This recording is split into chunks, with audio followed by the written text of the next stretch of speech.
¿Quién es creyente en este lugar? A ver. ¿Quién quiere creer que Dios le va a hablar esta noche? ¿Sí? Quiero hablarte a través de la palabra en una inspiración de Josué. Josué, para que podamos más o menos entender, aparte de que es un personaje del antiguo pacto, él desde muy jovencito estuvo en cautiverio. Él nace en el cautiverio del pueblo de Israel, en el cautiverio con los egipcios. O sea, él nace como esclavo.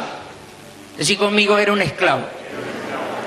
Pero él empieza a experimentar el tiempo tal vez más glorioso del pueblo de Israel, que es cuando Dios lo libera de esa esclavitud.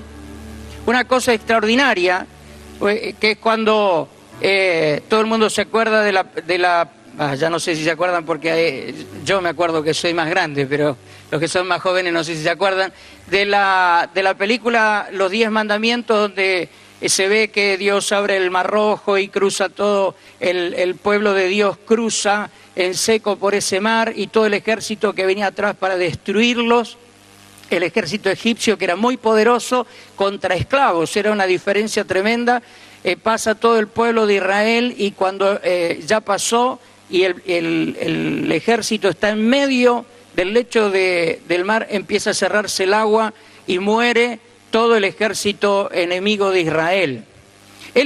Josué fue un testigo de eso. Josué fue un testigo, fue uno de los que vio lo que pasó. Después también es uno de los que al poco tiempo es encomendado para ir y ver la tierra prometida. Y él es uno de los que va, y de esos 12 que van, 10 vuelven asustados y 2 tienen la visión de Dios. O sea, ven lo mismo. Fueron al mismo lugar, vieron las mismas cosas, pero 10 se quedaron con el temor y 2 se quedaron con la fe. Uno de ellos fue Josué y el otro fue Caleb. Quiero decirte que lo que ellos vieron, lo que sus ojos vieron fue lo mismo. Lo que no fue lo mismo es lo que ellos decidieron retener. La situación era la misma. La tierra fue la misma, los 12 vieron lo mismo, pero solo 2 sostuvieron la visión de Dios y 10 no lo pudieron hacer. 40 años le costó esa falta de visión al pueblo de Israel, dar vueltas en el desierto y vivir 40 años sin sentido. ¿Sabés? Yo aprendí a través de eso que moverse no es avanzar. A través de la Biblia.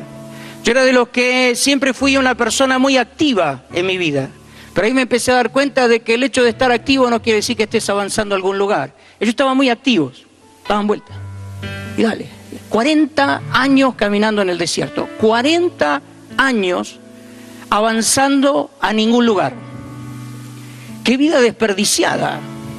¡Qué terrible! Y de esos 10, de esos 12... 10, los que no tuvieron la visión de Dios, murieron junto con toda la generación de los que no creyeron en la visión de Dios. Y nunca pudieron habitar esa tierra, que es la tierra que Dios le había prometido y que hasta hoy, inclusive todavía, está en guerra, porque Israel dice, esta es la tierra que Dios nos dio, y hay otro que dice, no, nos pertenece a nosotros, y por eso la guerra en Medio Oriente. ¡Qué lío!, ¿no? Fíjate qué lío será, si vos lo ves en el mapa mundial, el territorio que se está peleando es tan chiquito que vos decís, ni vale la pena realmente pelear por esa franja de tierra, pero ¿sabés qué? No es la tierra, hay una promesa. Israel pelea por eso porque hay una promesa, y hay una promesa que vino del mismo Dios, de que esa tierra les pertenece, tienen los títulos en el cielo y en la tierra. Dios se la concedió, nadie se la va a poder quitar. Increíble, ¿no? Ahora ese Josué, ese muchachito, dice que anduvo con Moisés todo el tiempo. Moisés era el líder elegido por Dios. Aarón, el hermano de Moisés, era el que le hablaba al pueblo, pero aquel que tenía la unción era Moisés. Ahora no se lo ve a Aarón estando al lado de Moisés siempre, no se lo ve a Aarón estando ahí pegado al lado del pórtico del templo que Dios le hizo hacer, el tabernáculo, sino que el que se quedaba siempre ahí era Josué. El que estuvo siempre, mientras que Moisés entraba a la presencia de Dios, y aun cuando después de que Moisés se iba, se quedaba ahí al lado del lugar que Dios habitaba, ese era Josué. Así que llega un momento cuando van a pasar a entrar en la tierra prometida, que Moisés no puede entrar a esa tierra. ¿Por qué no puede entrar a esa tierra? Porque la actitud del pueblo lo confundió y en un momento tomó una mala decisión. Escuchó la voz de Dios y actuó diferente de la voz de Dios. Cuando llega ese momento, por la fidelidad que había tenido Moisés con Dios, Dios le permite subir al monte, que es donde él termina finalmente entregando su espíritu, y poder observar a la distancia aquello que Dios le había prometido. Una tierra extraordinaria, un lugar donde realmente la vida iba a ser diferente. Te quiero decir, no es que iba a ser diferente porque iban a llegar ahí, iban a estar en el Edén, no.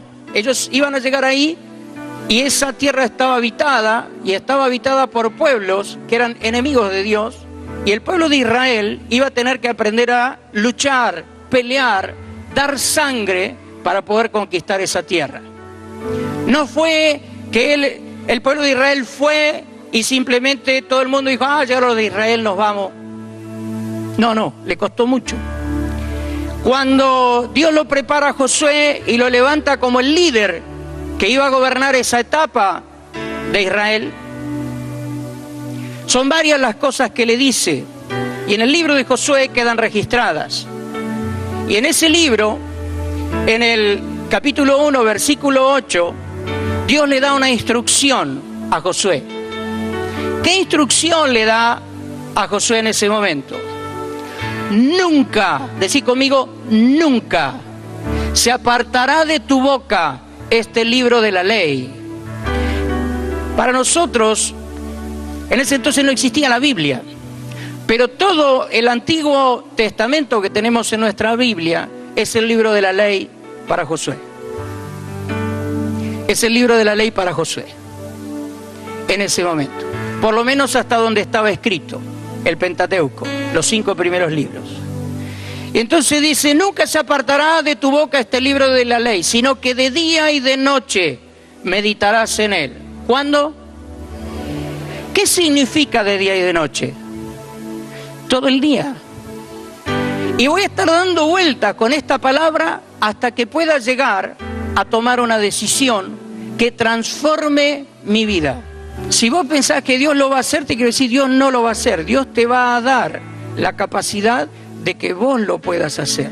Sos vos el único que puede cambiar tu vida. O sea, toda tu vida estuviste tomando decisiones que cambiaron tu vida y ahora querés que de malo a bueno el trabajo lo haga Dios. Y Dios no hace aquello que nos corresponde hacer a nosotros.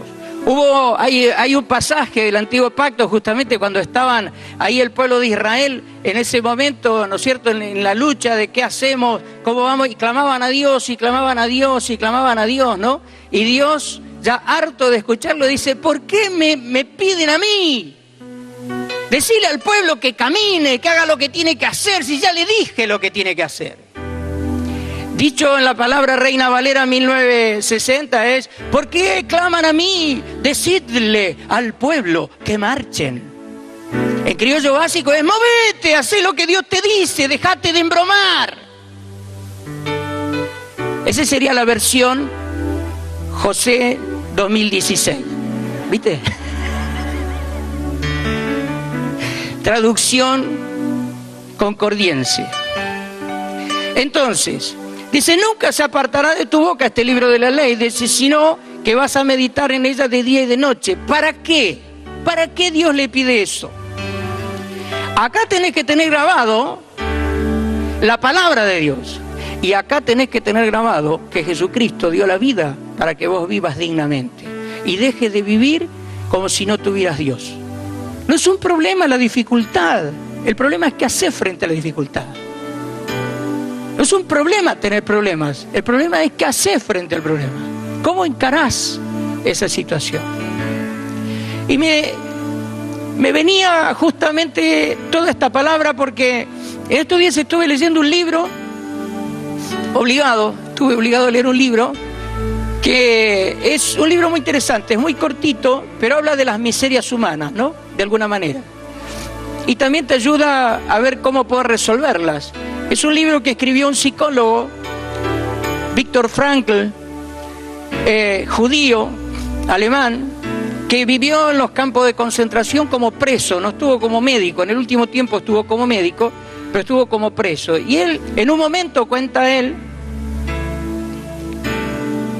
que los habían llevado a todos y los habían hecho desnudarse completamente, porque le dijeron que iban a entrar a una ducha y ellos inclusive estaban dudando si iban a entrar a una ducha o era una cámara de gas. Y esos momentos de reflexión, dice, y ahí nos dimos cuenta que lo único que teníamos era la sola desnudez. La sola desnudez. Así vinimos y así nos vamos a ir.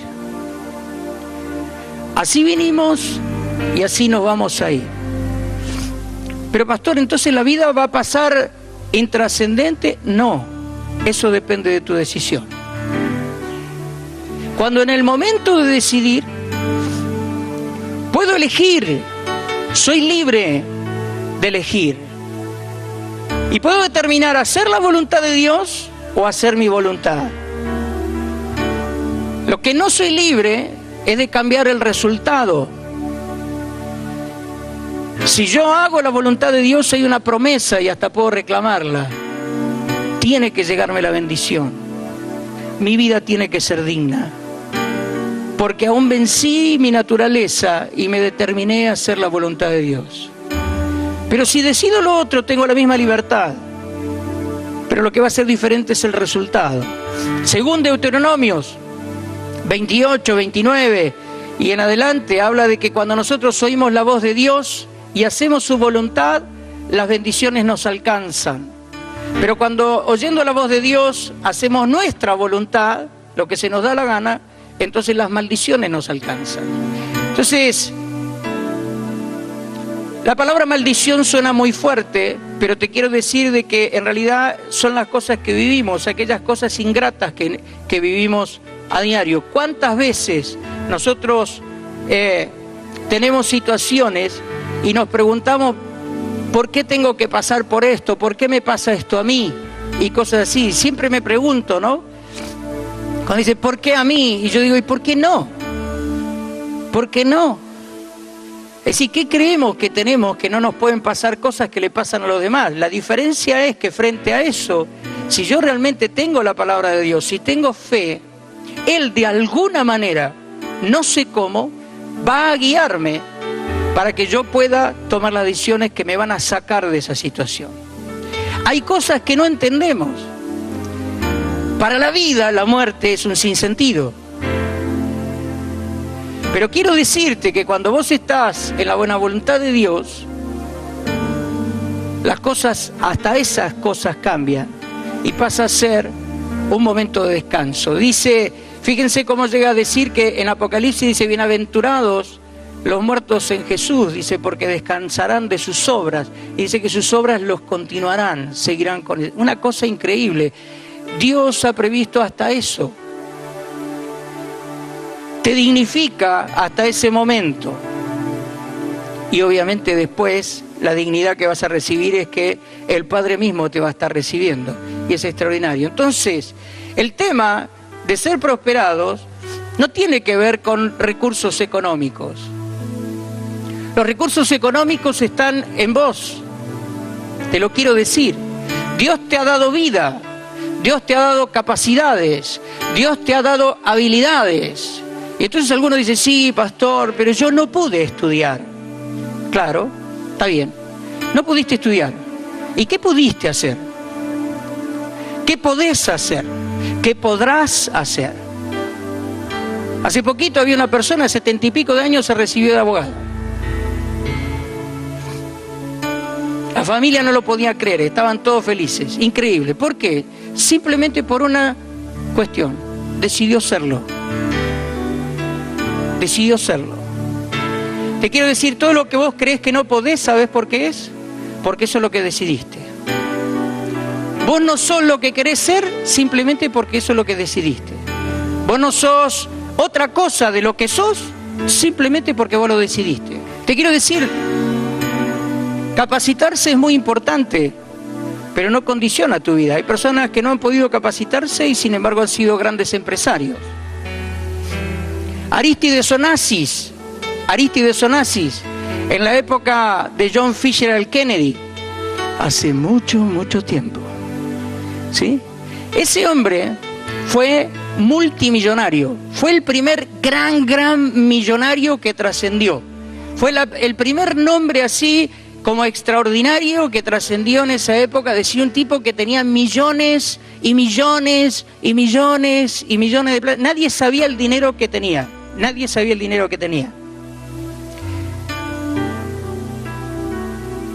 ¿Sabes? Arístides Onassis se fue de la Argentina muchos años antes, frustrado, derrotado, triste. ¿Cómo se fue? Triste.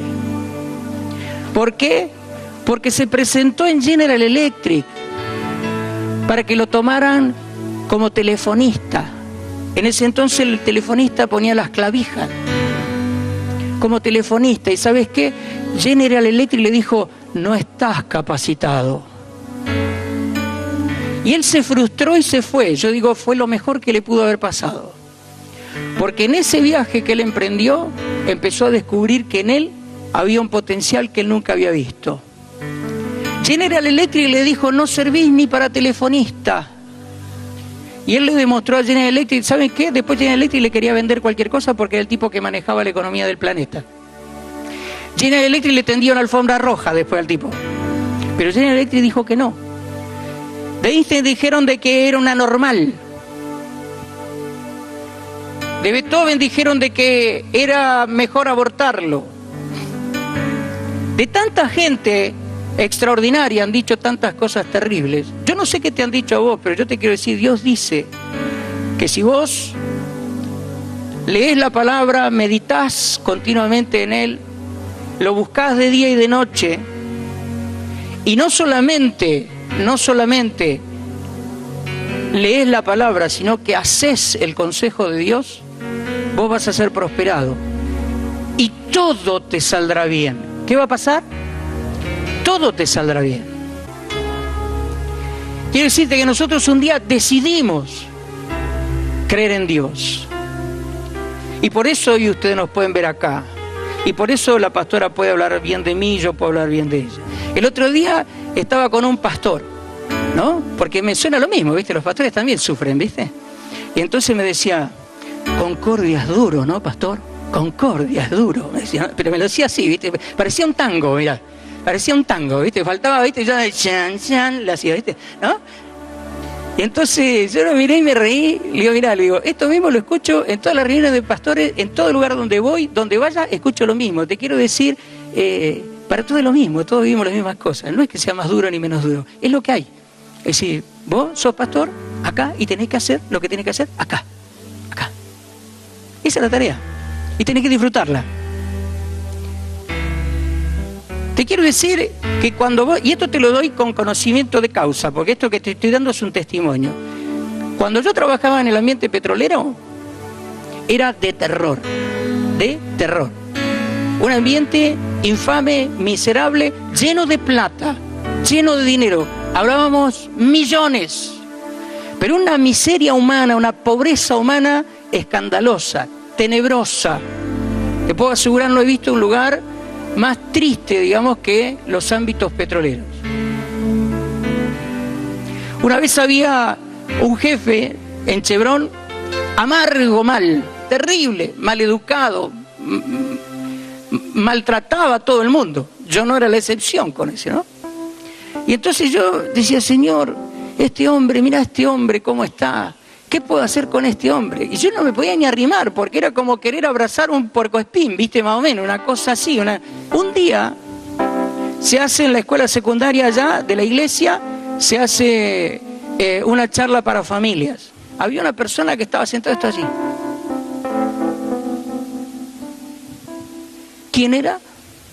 El malo, el amargo, quebrado mal, destruido. ¿Sabes lo que fue poderme sentar al lado de él y hablar como dos personas? Y él me mira y dice, pero no nos conocemos. Sí, pero ¿no? Pues yo lo quería, no quería que se rompa ese tema, ¿no? La persona con la familia absolutamente destruida, por eso estaba amargo. Destruido mal. Poder orar con él, poder cambiar realmente su corazón por la oración, porque él empezó a entregar. Y después esa persona me buscaba en el yacimiento.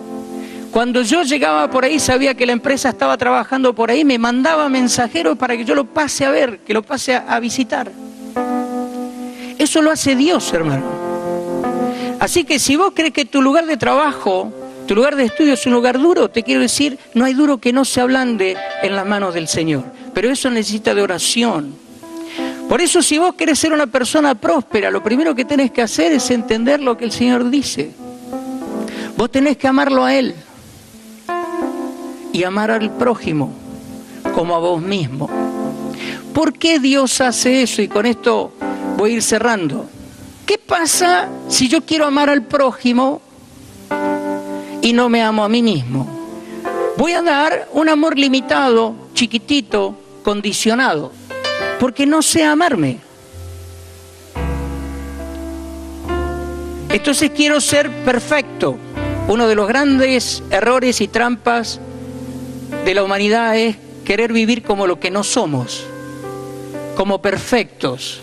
Porque toda persona que sabe que Dios te ama, que sabe que Dios hizo todo lo posible, aún el sacrificio de su hijo para ganarte, para su familia, vos no podés estar dependiente del que dirán. ¿Qué te importa? ¿Qué te importa lo que puedan pensar? ¿Qué te importa lo que pensó tu familia antes? ¿Qué te importa si tu viejo te dijo que eras un tarado cuando Dios dice sos mi amado? ¿Qué te importa? Por eso dice más, buscad primeramente el reino, es decir, Señor, goberná mis pensamientos, enséñame a pensar porque estoy pensando mal, enséñame a ver la vida con tus ojos y no con los míos porque los míos miran mal, enséñame, Señor, a entender las cosas de la vida, enséñame, eso es el reino de Dios, es que Él te gobierne, que sea su palabra lo que gobierna tu pensamiento y no lo que vos tenés grabado. Te quiero decir esto, espero que vos esta semana, desde esta misma hora, hagas lo que la palabra dice, empezá a meditar en esto, por favor. Sostené esta palabra, no te pongas a buscar toda la Biblia, sostené esta palabra y empezá a meditar en qué significa el amor de Dios sobre tu vida, qué significa que más allá de donde vos hayas nacido y todas las cosas que te hayan dicho y lo que vos pensás de vos, ¿qué significa que Dios piense bien de vos? ¿Qué significa que Dios te ame tanto que te hizo parte de su familia? Pero no te hizo un primo, un sobrino, no, te hizo hijo. Ahora vos sos un receptor de esa verdad para que la comuniques, para que la impartas, aún para que la impartas con poder, el poder del Espíritu Santo que vive en vos. Entonces ahí vos vas a amar a la gente. ¿Por qué? Porque dice la palabra de Dios que amar a los que nos aman no tiene ningún mérito. Bueno, si te enoja o te cae mal, te quiero decir, lo dice la palabra de Dios. Yo no fui, ¿eh? Como decía en el Génesis 3, yo no fui, es la palabra, ¿no? Es decir, en Génesis cuando... Ese es un tema grave, ¿no? No hacernos cargo de nuestras decisiones o malas decisiones. En Génesis cuando Dios le dice... ¿Cómo sabés que estás desnudo? Comiste del árbol que yo te dije que no comieras. Y dice el varón, dice, no, la mujer que vos me diste fue la que me dio. Y yo comí. ¿Ah? Y entonces la mira la mujer y dice, ¿qué hiciste? Y la mujer dice, no, la serpiente me confundió, me engañó, mala. Y la serpiente lo mira a Dios y dice, te dije que eran unos desgraciados esto. Te dije que no se iban a hacer cargo, ¿viste? Claro, el diablo es diablo en todo momento, no se iba a perder esa oportunidad, ¿no? Se la deja picando. Entonces yo quiero decirte que amar a los que no conoces, amar a los que no te aman. Es más, amar a aquellos que te critican, a aquellos que te maltratan, a aquellos que hacen cosas. Amarlo solamente se puede lograr si vos primero tenés esa conexión directa con Dios. Que ese amor vos lo hayas recibido y lo hayas entendido, lo hayas aceptado en tu corazón de tal manera que podés amar a la gente que no se lo merece, a la gente que no ha hecho ningún mérito. Y vos decís, ¿por qué, pastor, tengo que hacer eso? Porque ese es el nivel de amor que recibiste. O te pregunto, ¿cuál fue el mérito que vos hiciste para que Dios decidiera amarte? Me preocupa mucho, pero no de nuestra congregación solamente, porque no es que acá no pasa, pasa acá y en todos lados. Pero lo que me preocupa últimamente es que la gente necesite tanto, sea tan dependiente de que alguien lo atienda, de que alguien lo asista. ¿Sí? ¿Cuál es el problema? Es que no han buscado el gobierno de Dios, no han buscado que Dios sea el que gobierne su vida, que Dios mismo le haga ver quién es él, quién es ella delante de Dios. Pues si el pastor te dice, vos tenés que cambiar, tu yo interno dice, si quiero. Tu boca tal vez dice, sí, pastor, yo sé, tengo que cambiar. Y tu yo interno dice, sí, empiezo el lunes.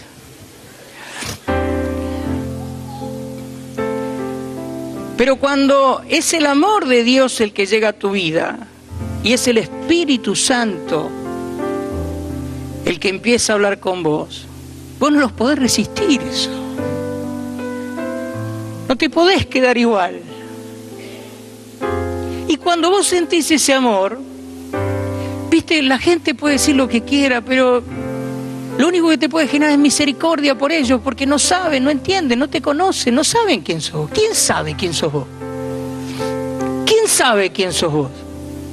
En el fondo, en tu corazón, ¿quién sabe quién sos vos? Dios y vos. Es más, algunos lo sabe Dios y ellos ni siquiera lo saben.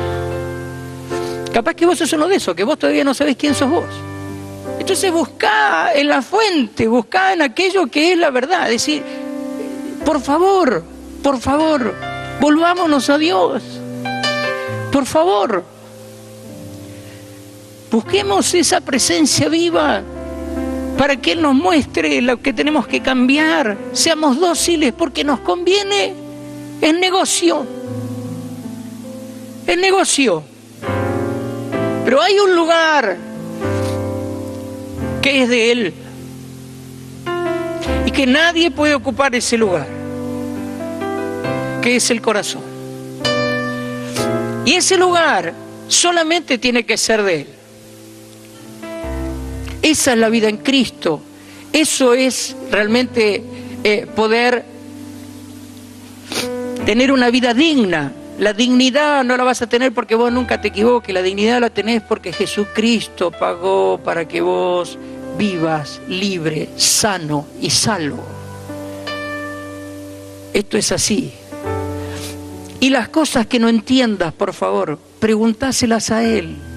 ¿Vos crees que un ser humano te va a poder responder cosas trascendentes como la vida y la muerte? Solo Dios lo puede resolver. Solo Él.